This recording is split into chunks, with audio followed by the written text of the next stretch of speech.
Afternoon. Well, the Labour Party conference is over. The second party conference of our governing Labour Party, a party that won the general election with a massive majority, but finds itself just 14 months in very deep and in many ways deserved trouble.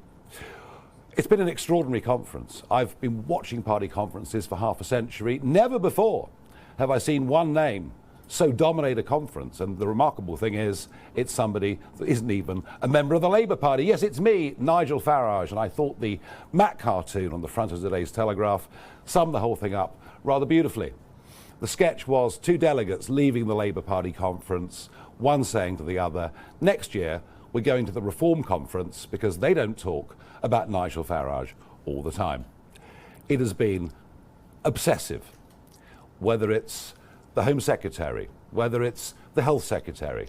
It is a constant attack on me and what I stand for and what we as Reform UK, a party that has led the opinion polls now for over 100 polls. It's an attack on everything that we stand for and believe in. What I've learnt this week is that the government are incapable of beating us on our arguments.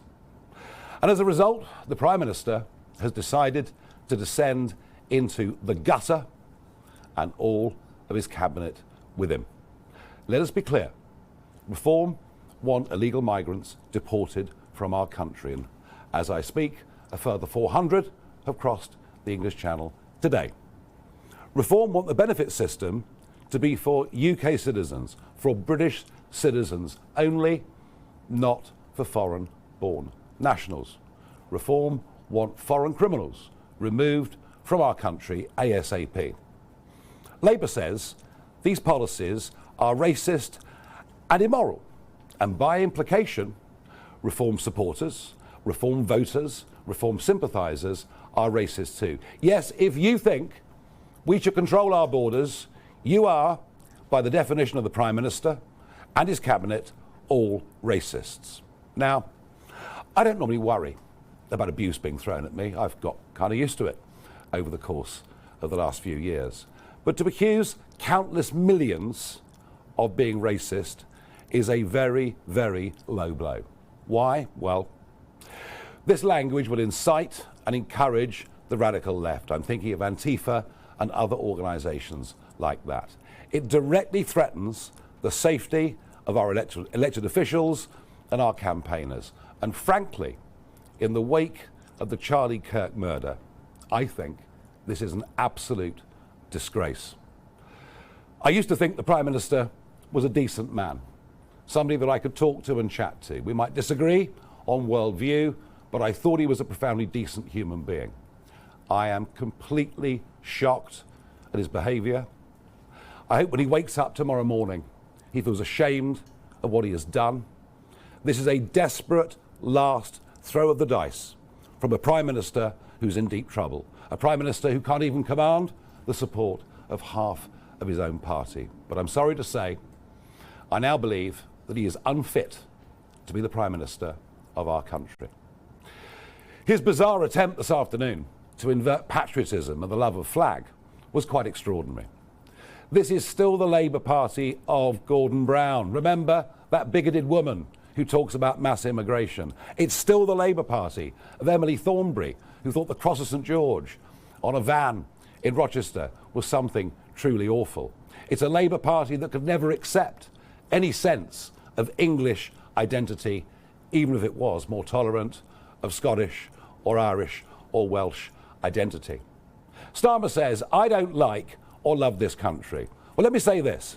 For 30 years, I've fought for British sovereignty. I've fought for us to be a self-governing nation. Why? Because I always believed the best people to govern Britain were the British people themselves. And him, well, he of course didn't like the vote. The greatest result, the biggest democratic mandate ever given in this country, when in 2016 we voted Brexit. Now, he spent the next few years trying to overturn that result. He doesn't believe we should govern ourselves. He's happy, be it Brussels, be it the UN, be it a series of foreign courts. He's happy for us to be governed from there. He does not believe in Britain. He does not believe in the Britain that most of you out there believe in. And his total level of denial over broken Britain is quite extraordinary. We all know the roads are clogged in a way they never were before. We all know you can't get a GP appointment. We all know that crime is out of control. So much so that here in London, men don't wear watches, women don't wear jewellery, and don't get your mobile phone out, otherwise somebody on a moped will take it. Britain is broken and it needs fixing. And our vision for the future is the positive one. We believe that we can do it.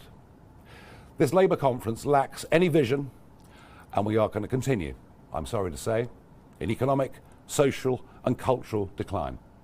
But Starmer is right about one thing. We are facing a big fork in the road. He is a human rights lawyer who will bow down to foreign courts and to outdated treaties.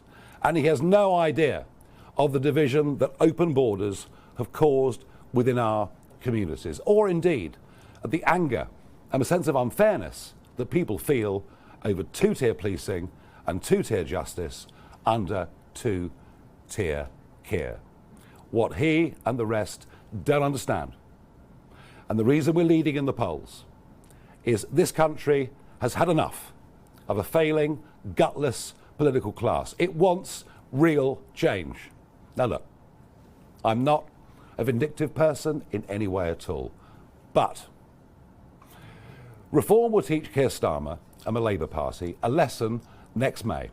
Next May are our equivalent of the midterms, when the whole of Wales, Scotland, London and many other parts of the country will go out to vote on the first Thursday in May. We will teach Starmer a lesson next May that British political history will never forget. I am now, as a result of this week and the abuse that has been heaped upon our supporters and our voters, more determined than ever. Don't underestimate that. Attention, attention, attention. This is not just a normal t-shirt. This is your battle armor in this war against lies and manipulation and deception. And when you wear this t-shirt, you are not just making a statement, you are drawing a line in the sand and you're saying, I will not be silenced, I will not be bought, and I will not be steered. Every thread in this t-shirt, screams defiance. Every letter of I found the truth, not propaganda. Or maybe every letter of the nation needs to know is a rally cry out for independent thinkers, disruptors, the people who refuse to bend to the mainstream media narrative. We need your fund, and this is your chance to stand up, to speak out and fund the fight for the truth. Don't just wear it like a regular t-shirt. You have to live it. The nation needs to know you're gonna live it. Yes, please. I need you to fuel the resistance. Be the reason why the truth survives in this country. Please get yours at thebarakashow.com. And thank you so much for keeping us on air.